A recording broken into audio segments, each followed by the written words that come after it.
Hey guys, and welcome back to my channel. I've got little Bambi here to keep me company. If you have guessed already from the title of this video, I had a miscarriage and I felt like I'd come on here and share that with you guys. I'm feeling a bit teary today, so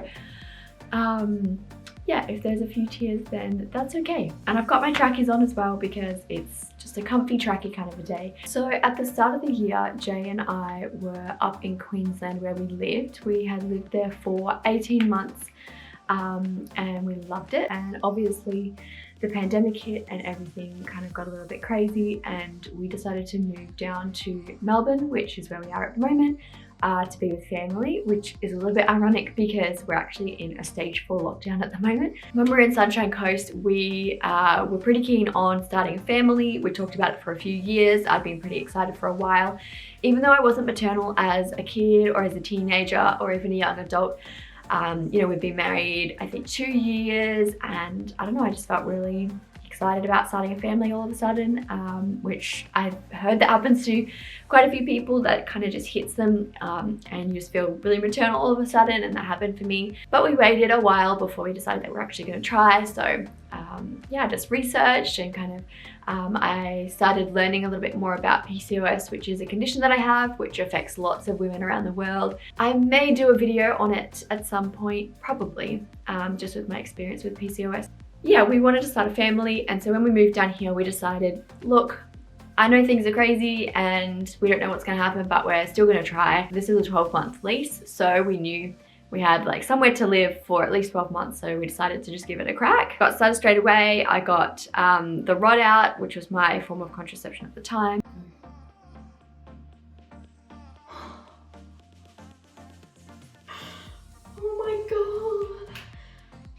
So that was shocking, to be honest, because I really thought it was going to take a long time, because obviously our like the polycystic ovarian syndrome cycles, well, they're not cycles, they're just like all over the place. I've experienced irregular periods my whole life. I think I get like 4 periods a year. We're obviously absolutely stoked, so elated, couldn't believe how it happened so quickly. So I let my sister know just because I had to have somebody else to talk to. I was going to drive Jay crazy, even though he was like just as excited as me. I got like all the pregnancy apps that I've been holding off on getting until I was pregnant. There was like a little bit of time there where we were really excited and it kind of became like normal that I was pregnant. It was really hard to say like when I was due because my dates were all over the place. Like I hadn't had a period in ages. I just guessed 5 weeks, but now I'm kind of thinking I might have been quite a bit further along than I thought. I guess for me, like the first sign of something being a little bit off was I woke up one morning and was just kind of doing stuff around the house, and I got like really bad tummy pains, and it was super different than a period pain. It was like a tugging, like not just inside, like where the period usually is, like it was like on my vagina walls. Like I could feel my vagina hurting. I should mention I am all about TMI, especially with this kind of thing, because we need to be able to share with each other, you know, about the whole story, and I can't kind of like dance around certain words and concepts. So we're gonna probably, yeah, be having a fair bit of TMI in these videos. So yeah, I was feeling that tugging feeling a lot, to the point where I like curled up on our rug and I was just like gritting, and I was like, like this really hurts. Like more than a period, not crippling, but I was like, I had to lie down. The only thing I can kind of equate it to is when you have really bad gas and it's just like so sharp, like it really hurts. I think it must have been at least 10 minutes. I was kind of just on the ground. I'd had Thai the night before, which we love Thai, so I have that all the time. So I was trying to think maybe I'd eaten something bad. It did pass eventually, and I pinned it down to implantation cramps, which if I think back now, the fact that I was getting such strong pregnancy tests means that I would have already implanted, which I didn't know at that point. I didn't understand like the timeline of things. I was also spotting, everyone's worst nightmare. I like wiped and I looked, and it was yeah, quite dark blood, which meant that it wasn't a period. So yeah, we just like researched implantation a lot, and yeah, I pinned it to that. What had happened is that when we conceived and our sperm and egg joined, instead of traveling down into the uterus and implanting on the uterus wall like it should, which is what can sometimes lead to a little bit of cramping and some spotting, my beautiful little egg and sperm conceived, and then it didn't travel down to my uterus, so it got stuck in my fallopian tube. So it got stuck in my left fallopian tube. Obviously confuses the whole process because that's not where it's supposed to be. It just basically can't sustain itself. The egg and the sperm had found each other and they were already creating DNA, and that little person was already, like, you know, destined to be somebody. Either way, it didn't make it, and that was some of the pain that I was feeling. But yeah, that passed, and then I had a couple of days where I felt okay. I definitely still was spotting a little bit, but I felt like that really passed and slowed down. It was a very hard and confusing time for me. Like, I was still taking my prenatals and I was super stoked, and you know, Jay and I would have pockets of positivity where we would just like hug and be like, yes. And then there was a night where we actually had friends come over for dinner and we had a good time. I had felt like I had quite a sore stomach that day, like a little bit more period painy, less twingy like in my vagina. Sorry, this is like such a long story. And I was still having that real period feeling, which is not good. Like, you don't want to have that when you're pregnant. Yeah, I was pretty down about it. I just assumed that I was going to have, you know, a miscarriage where I go to the bathroom and I have my period, and that's kind of how I would lose the baby. Then by bedtime, I felt okay. And I was just about to get into bed at like 10 p.m. or something, and I was just crippled with this pain. Like, it was like 10 times worse than the first pain I'd had where I had to go and lie on the carpet. Like, this was so painful, and to this day, like, I don't fully know how to explain it. It was not like a period at all, like a deep burning period pain. It just, you know how period pains, it's just like your whole tummy just is like grrr, like burn. This was like stabbing pain. And like, I understand now, like, it all makes sense why it was how it was and where it was, but I just felt like my whole, you know, lower area, like where your uterus sits, which is so much lower than I ever thought. It's not like your stomach at all. It's like really low, like pelvic. Yeah, it just like, it caned. Like, I don't even know how to explain it, but I couldn't breathe. I couldn't move. I was just like holding onto Jared's hand like nothing else.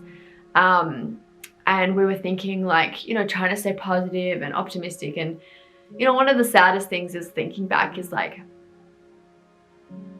I knew that Jay was trying to stay positive and hopeful, and he's not quite as, you know, realistic as me. Like, until something has happened, he kind of, I think he like kind of pushes that thought aside a lot. Whereas for me, I was just like straight away, like once I'd been having a fair bit of bleeding and stuff,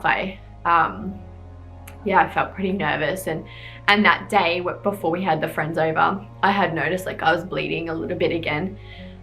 It was still what I probably call spotting. It definitely wasn't a period, but it wasn't great. And sometimes it did have, you know, a little substance to it. Like, sometimes it would be like a little bit clotted and stuff. And I was like, well, I don't think that implantation bleeding shouldn't be like that.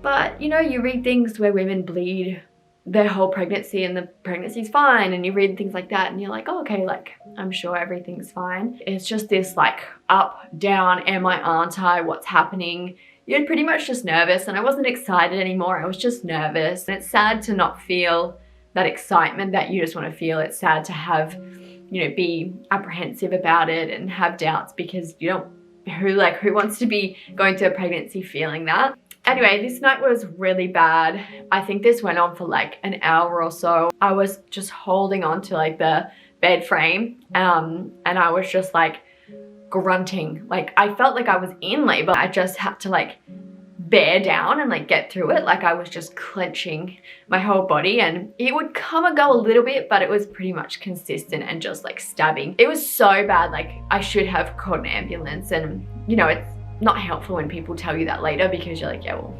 I know that now. All I can do is urge people, like, if you're in like that much pain, or pain that you feel like is not normal, like you do need to go and seek help. But I just kept thinking like, maybe this is normal, like maybe this is what other people call cramps. So when I read like, oh yeah, I cramped a bit in my pregnancy, like is that what it is, you know?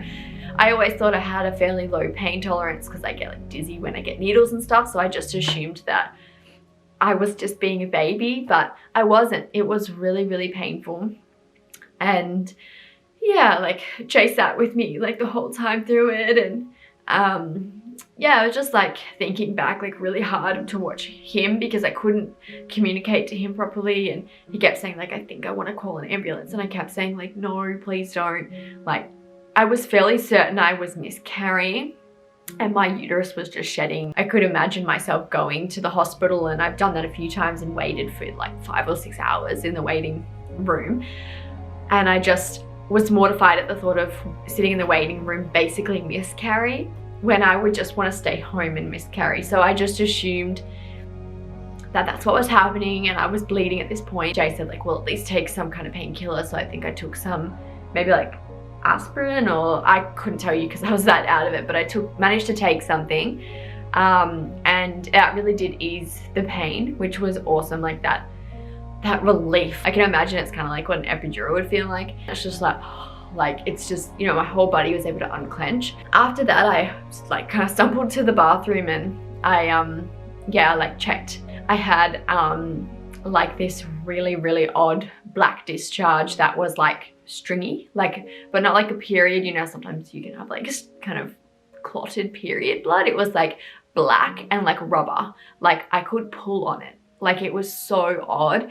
And once I saw that, like I just started crying because I knew that that was not okay and that something was wrong. Anyway, I showed Jay, and we were both just like, he was so good with all of the gory bits of it, and he's been amazing. And you know, there's bits and pieces that are like not fun, and they're a bit gross, and it's a lot of TMI, but you know, if you can find somebody that gets it and supports you, then that's super important. Yeah, so I was really down, and I was so exhausted though. Like we just went to sleep, and I just figured my body, you know, was doing what I had to do, and I'd probably wake up and I would have miscarried. And I woke up and I felt fine. I felt amazing, and I was so encouraged, and I'm like, hey, like, you know, there wasn't that much blood. Like I felt like I was still just spotting a little bit, and yeah, I just got on with the day. I was just potting around the house, made breakfast and stuff. Yeah, and then like maybe 2 hours after, just kind of walking around the house, I had the exact same pain. It was just like a repeat of the night before. I think the other reason that I had waited to go and either go to hospital or call an ambulance is because we'd been to our doctor the week before, and he'd booked us in for like a 5-week scan, or like a dating scan, because we didn't really know where we were at. And that was on this day. And so the night that it kicked in, I kept saying to Jay, like, I just got to get to the scan. Like the scan will tell us, like, I don't want to go to hospital. I've never had a great experience in hospital. I respect the hell out of what happens in hospital, but I hate waiting in the waiting rooms in pain. We just got through that again, and I said to Jared, like, I think we'll go to the ultrasound and it'll, you know, obviously have miscarried, but let's just get to that ultrasound because that's what they're going to do in the hospital anyway. Anyway, long story not much shorter, we managed to stumble into the ultrasound place. I was really, really, really tender. The stabbing pain had slowed down a lot because I'd taken some more painkillers, but I was so tender. Like the idea of someone touching my vagina was just like, ugh. Like it was so, so sore. I wanted to look nice for my my first scan, and you know, not like dolled up, but I wanted, you know, I wanted Jay to take a picture of us. I wanted it to be fun and a good experience. And I went in looking, I hate when people say this, but like looking like death. Like I was so sick.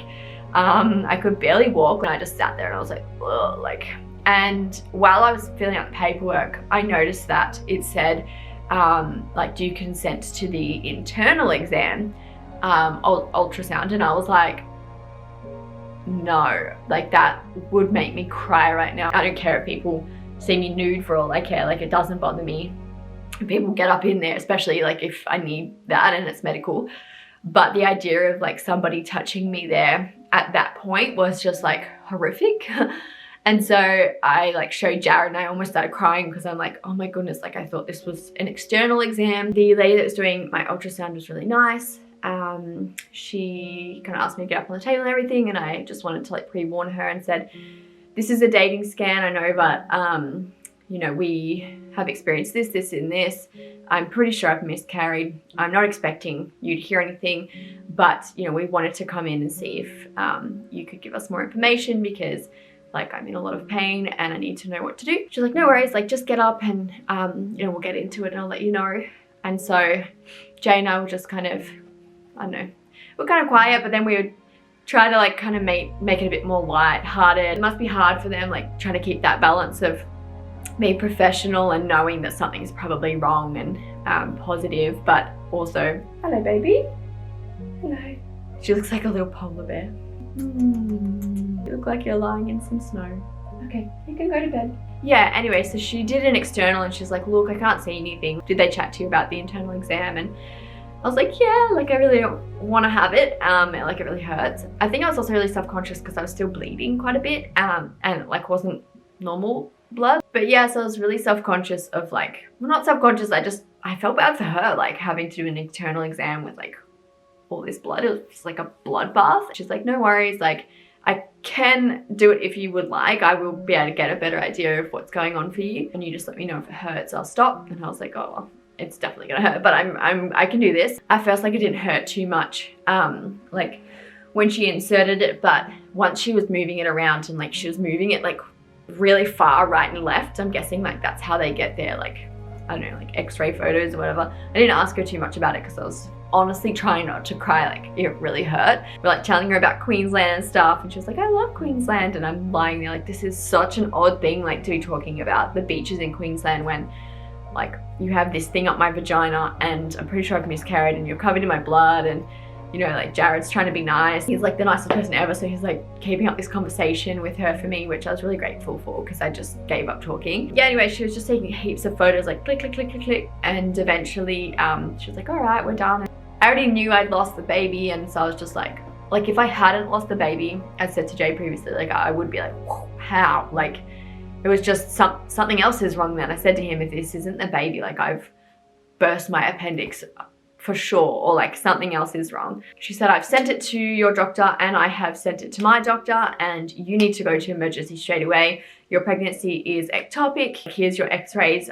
Like take this to emergency straight away so that they can admit you. I never comprehended that you could, I guess, fall pregnant in the tube, and so that was confusing for me. I was like, whoa. But it made sense, and I really wanted to come out of there with an answer of like why I was in so much pain, and because I already knew I'd lost the baby.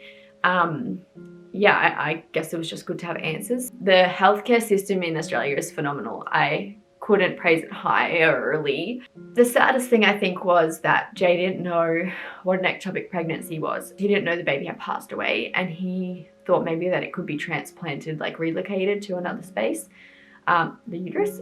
Telling him like that wasn't the case, that there was no way for us to do that, and that the baby had died was really hard. We zoomed over to the hospital, and that's when I started crying because I was like, oh, like I hate being poked and prodded, and you know, I get overwhelmed pretty easily. They admitted me straight away. They had a doctor waiting for me, like it was obviously like an emergency case. Basically the doctors came in, like I saw heaps of people very quickly. They obviously had looked at the scans and x-rays that I had brought in with me, and they were really concerned. They chucked me on an IV like straight away, so I got like a cannula, I think it's called. I don't enjoy getting my blood taken, I don't know who does, but I got through that, which was awesome. I thanked the nurse profusely after because she got it in on the first shot, which is awesome because I was like really nervous she was gonna be like, ugh. And then I started crying like on and off, like when everyone was bustling around. I was just like, we kind of tried to keep it lighthearted, and we joked because I have a terrible sense of direction. We were like, oh, she had your sense of direction. I didn't know what my blood type was either because I'd never had to. He came in and he said, be positive, and I was like, oh, okay. And then he was like, your blood type is B positive, and I was like, oh, I don't know, it was really funny for some reason, which is interesting because like I found it really hard later on when people would be like, you'll be fine, like be positive. I was like, dude, that's a little insensitive. But for some reason when this doctor came in and accidentally said it, I thought it was hilarious. The mass, which is like obviously what they call the baby and the growth, I suppose. But they said like it's looking like it could be quite big, so it's past the point where we would give you medication to flush out your tubes, which in itself is just like, sounds so aggressive. They came back pretty quickly and said, the growth in your fallopian tube, which keep in mind is the size of half of your pinky. So it's like tiny. The baby had passed away, and then something happens where the body doesn't identify that straight away, and it continues to grow even though it has passed. And so that growth was 5.7 centimeters long and 4 centimeters high. So it was huge. And by then I was on morphine, which I passed out from because it like hit me like a brick wall, and I completely passed out from it. They were getting me in a wheelchair and I was like, whoa, for some reason it like went straight to my head. I was still having like quite local, like sharp pain in my left side, which now we know was actually that my tube had ruptured. So we got in just in the nick of time. By the time I went in to be operated on to remove that tube, well, they were hoping to save it, but I'm pretty sure they knew they were gonna have to remove it from the start. They also were potentially gonna have to take that left ovary, which was really hard to hear because I have PCOS already, which is something to kind of be thinking about all the time when you're trying to conceive. And then to hear them say, we're gonna take your tube, you know, in a polite way, obviously, like we're potentially gonna have to take your tube and maybe your ovary if the mass has, you know, encroached on your ovary. I just bawled my eyes out. Like, I'm such a positive person, but like that just got me because I was like, oh, that's just another huge thing to think about. And yeah, so by the time I went in for surgery, I had lost, how much have I lost? I'd lost so much blood because of the rupture. I want to say 600 mil. And that's how like ectopic pregnancies kill people, is because basically the growth just ruptures your your tube, and then you basically internally bleed. One of my first thoughts was, how do people who don't have this medical care survive? And the answer is they don't. I had to wait a little bit just because I had drunk quite a bit of water for the ultrasound. I think I was so exhausted and just like flat by then that I was just like, wheel me in, like I'm just ready to like sort this out. It's really hard. Like, we told our family that we were pregnant by telling them that not only had I miscarried, but that I was in hospital with a ruptured, you know, tube and internal bleeding, and I was in surgery. But yeah, I came out of that like obviously healthily and successfully, and the surgery went really well. I have 4 little scars. I have one quite low on my pubic bone, then I have one here, and on my belly button. They didn't think they were gonna have to make an incision on the left side, but they did because it was obviously bleeding a lot more than they thought. They were able to save my ovary, which is amazing because that means it can still produce hormones and help regulate my hormones. So apart from not having the left tube, I still have 2 ovaries, which is awesome. Jay stayed with me for as long as he could. They actually let him stay a little bit past curfew, which was really nice. The next morning, Jay picked me up after a few hours. Like, they did my bloods again and checked me. I got really low blood pressure already. Like, I'm just out here like fainting everywhere all the time. Anyway, they monitored my blood pressure, and eventually they let me go. They're like, oh, it seems to kind of just always be like that. And I was like, yeah, that's me. That was the weirdest thing, was just coming home, and my sisters had left some beautiful gifts and some food and some little vegan snacks for me. Yeah, it was hard. Like, I didn't grieve straight away. Like, I grieved a little bit later on, and in different ways, I think. Like, it was quite a process. I felt like I grieved those memories that I never got as well. It was just a lot, and my stomach hurt. It wasn't too bad, but like it did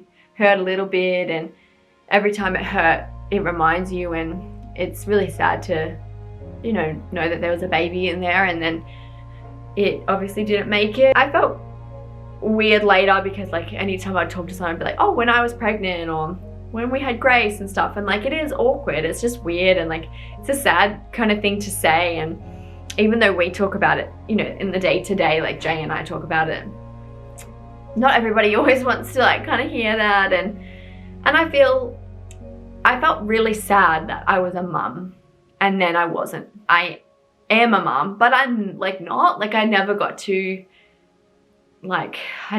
to see my baby grow or see it on ultrasound healthy, or oh,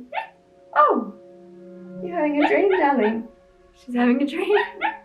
You're okay. I really was looking forward to the whole pregnancy phase and birth, and then obviously having a baby because of COVID and everything. Like, I've had a bunch of phone checkups and everything, but you know, it's hard because the statistics are not in my favor now, like with PCOS and now with just the one tube.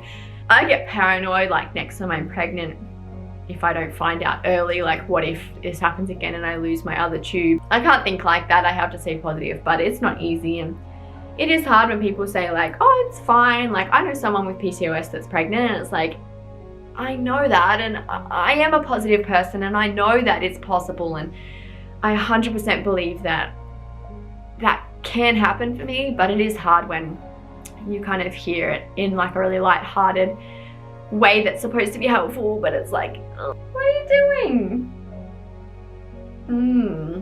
We've just got to see how we go, and we try to communicate as much as we can about it, because that's super important. Jay and I only have each other at the moment, you know, we can't see anybody else. Yeah, I hope that like sharing my story, somebody else feels supported. And I know for me, like when I was going through a lot of pain, I was like Googling things, and I was like looking up other people's stories on YouTube. Yeah, just like go talk to somebody, whether that's a doctor, your partner, whoever it is. Like, be honest with them, and you can tell them that you're worried or tell them that you're concerned. It doesn't make you a bad person to be anxious or nervous. Like, it's a baby. If anything, it means that you really care. Because the surgery was an emergency surgery, we didn't pay a cent.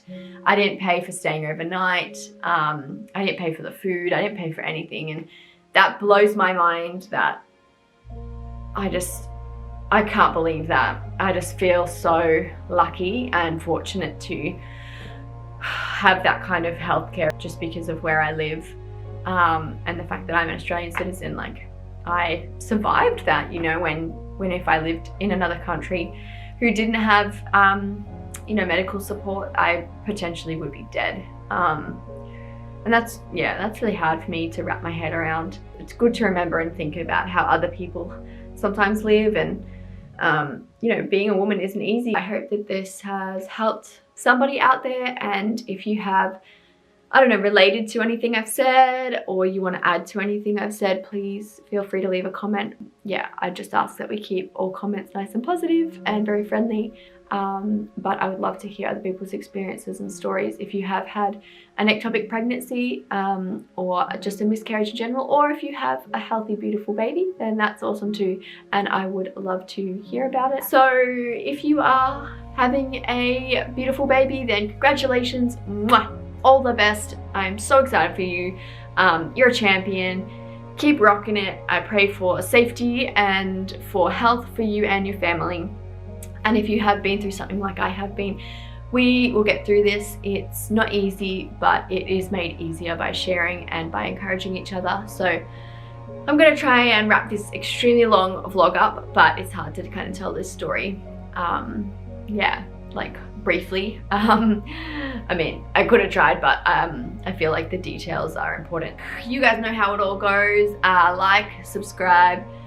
You can find our Instagram at Our Tribe Wonders. All our handles are Our Tribe Wonders. We're on TikTok as well.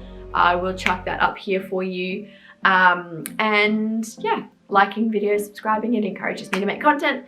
But yeah, that is it from me. Thank you so much for sticking with this video. I know it was long, but I love you guys, and yeah, I'm really excited for this community of loving, encouraging men and women, just supporting each other and sharing our experiences. So thank you for bearing with me, and we didn't actually have that many tears, so I'm gonna go and change and get into this bed and watch some reality TV.